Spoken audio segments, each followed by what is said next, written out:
Hello, I'm Kevin Benedict, Senior Vice President of Solution Strategy here at Regalix. I want to thank all of you for joining. This is part of our Digital and Marketing Leadership Series, and I'm thrilled to be here live with Jason here at Sapphire, SAP's annual user conference. So let me introduce Jason Rose, Senior Vice President of Audience, General Business, and Channel and Partner at SAP. That is a mouthful. Wow, yeah, Kevin, good job actually getting it all out there. But yes, thrilled to be on the show with you, and I want to thank you for having me on. I'm really excited to be here. This is actually my second go-round at SAP, so I was acquired into SAP through Business Objects back in 2008, for people who remember that. I stayed for about 6.5 years. I left, ended up being Chief Marketing Officer at Gigya, acquired back in, so very familiar with Gigya. Big shout out to all the Gigya folks out there. And now I've gone back into the bigger SAP corporate marketing team to lead the audience, general business, and channel marketing team. So my office is in Mountain View. Your office was like a few hundred feet away from our office in Mountain View, California. I could have been doing this show all the time. I had no idea.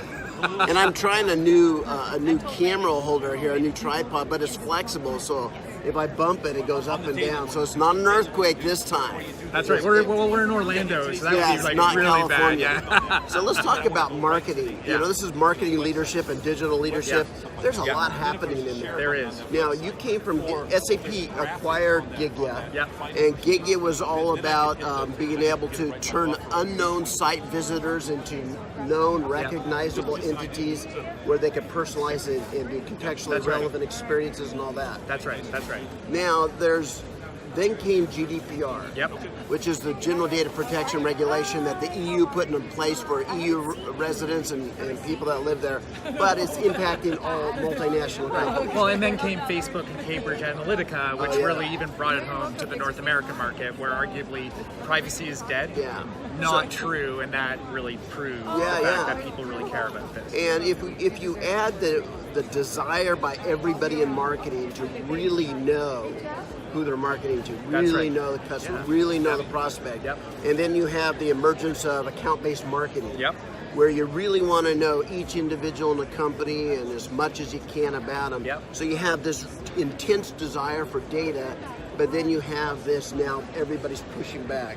How does a company move forward in marketing? So it's interesting. I think a big reason for GDPR and consumer sentiment towards marketing. So how many of you out there, quick show of hands, like receiving marketing emails in your inbox, companies you've never heard of? Only things if I want it. That's right. Only if it's important. That's right, things you don't want. So most consumers have had that bad experience with, my data's been sold, I don't know how you got my data, why is my cell phone ringing and you're saying, hey, it's John from company XYZ. I'm like, stop. I don't know who you are. I don't know how you got my number. Take me off your calling list, right? So marketers for too long have been abusing customer data and frankly draining the trust out of the relationship and with the brands. not optimizing the value of the data they do have. That's right. That's right. So they put some 21-year-old call center guy to follow up to find out if that VP is interested in your strategies and technology. That's right. And that 21-year-old, no matter how gifted they are, is never going to offer value to that VP. They're not going to see eye. We're not going to see eye to eye. Right. So I think, really to go back to your question, which is how can marketers survive? I think there's a real opportunity to move from quantity to quality, right? Because we all want to increase our conversion rates. I think about my email campaigns as a CMO, 2% conversion rate was amazing. That means I spammed 98% of the people I sent that email to. Painful. Right? Painful. So how do we move from sending 98% unread, unwanted, unwelcome mail to 98% like conversion rate, right? And we do that by building trust and consent into the process. So that, just imagine a scenario, right, where I'm shopping for a car and I go, hey, car companies, I'm Jason Rose, I'm interested in a mid-sized sedan and I want to know what you have to offer. Send me. I choose my sedan and then I go, stop all marketing and communicate. Like, how awesome a world would that be? And guess what? Let's say there were 5 car companies invited to play. that's like a 20% conversion rate for that company. It's freaking amazing. And they know I have the intent and the interest. And guess what? All those emails are getting opened. All those emails are getting read. So I really feel like that's the opportunity for the consumer to now take charge and say, hey, I'm interested. I trust you that for the time I'm interested, you're going to communicate with me. And then when I'm not, I can pull the plug, move on, and be a happy consumer. Now let's look at the world of SAP, where more and more of the products are going cloud, they're going subscription model. So that's an ongoing relationship. That's right. So your customers are going to want a continual update on what additional values you're bringing to them. Yep. So how does it work in that world where you have to protect the privacy, yet subscription models say it's okay to have these long-term relationships? Well, I think there's a big difference between a prospect, like someone who's hoping to become a customer, and someone who is a customer and actually using your software. So you really need to know your audience, right? So typically once somebody owns a solution, if you can provide value on that solution, hey, we've analyzed how you're using our software and we notice you're not using feature X, Y, or Z, or we've just done a platform update. We want to let you know that these new things are available to you. Those are generally going to be pretty welcome set of communication. Or our VP of product is doing a webinar next week on the latest release and update. That's compelling content for somebody that's using your software. So you've earned the right, I would say, at that point, to provide value-added content that's very targeted to a user. But don't send me, here's a promotion to buy the software that I already own. Yeah, that's painful. It's like every time you go to your AT&T and you insert your debit card and it asks what language you speak. That's right. I'm like, come on. Exactly. We've been doing business for decades and you still don't know what language I speak. That's right. Yeah, come that's on. pretty funny. Exactly.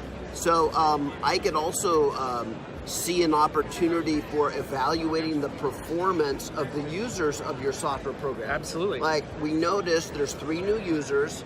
They're very slow. That's right. In trying to accomplish what should be very fast. Here's some opportunities to be educated. Here's some webinars. Here's some how-to product walkthroughs.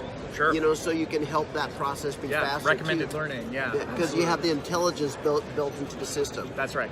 So in your role also, before the cameras were turned on today, we were just talking about your new role and how you are a storyteller, if you would.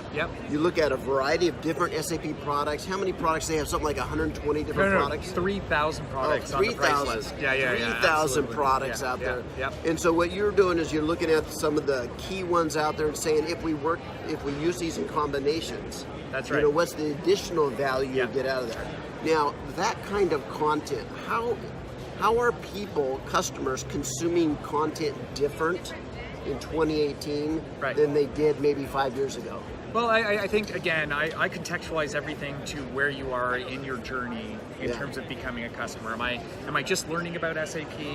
Do I already own a solution and I want to go much deeper? Am I looking at this solution, the success I've had, and where do I go next, right? Yes. So in that continuum, everybody goes, oh, the hot thing in our marketing right now is video. I'm like, okay, video's great, but is it the 30-second teaser video to get you to attend a webinar? Is it a how-to tutorial video? Like, where in the funnel and how are we applying it, right? So I really look at, what are the right tools to move a person and progress them in their quest for knowledge, right? They want, it's all about the customer and what they want to learn.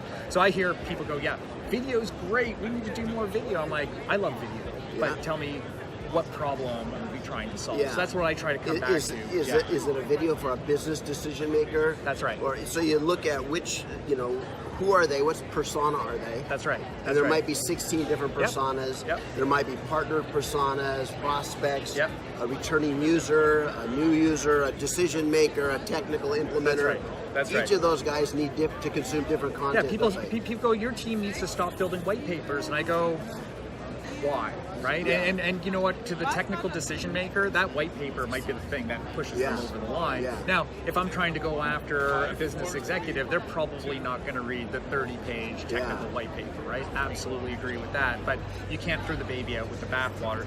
The other thing I would say is really my team's task is to take those 3,000 products and say, what is the value for a particular audience or persona, right? So for the CFO, not here's S4HANA and it's going to be the best ERP ever, but really what's the totality of the SAP story for that persona? So for the CFO, it's actually, we have Concur, we have Ariba, we have S4HANA, so if you tell a product pitch story, the CFO just tuned out, like no way. But what really is the totality of the value of SAP as a partner to that CFO? And then hopefully you have off-ramps that when he goes, you know what, my accounts receivable team is really underperforming right now, let's talk about S4HANA, but they understand the full relationship before you have that conversation. Oh yeah, on stage the other day, the CEO of SAP, Bill McDermott, he said it's not about having best of breed in every product category. Yep.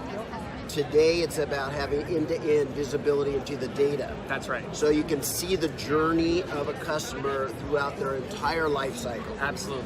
Absolutely. Talk to me about that. What's the value as you see it? Well, I mean, it's tremendous, right? So think about as we move to the cloud, that needs to be an ongoing relationship, like what we discussed earlier. So frankly, renewal and implementation is equally, if not more, important than initial pipeline funnel sale close, right?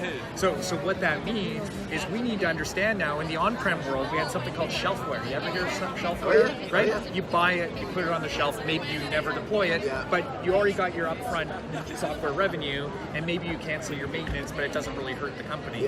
In the SaaS world, in the cloud world, shelfware does not exist because you just cancel your contract. You go, you know what, I'm not going to pay my subscription anymore.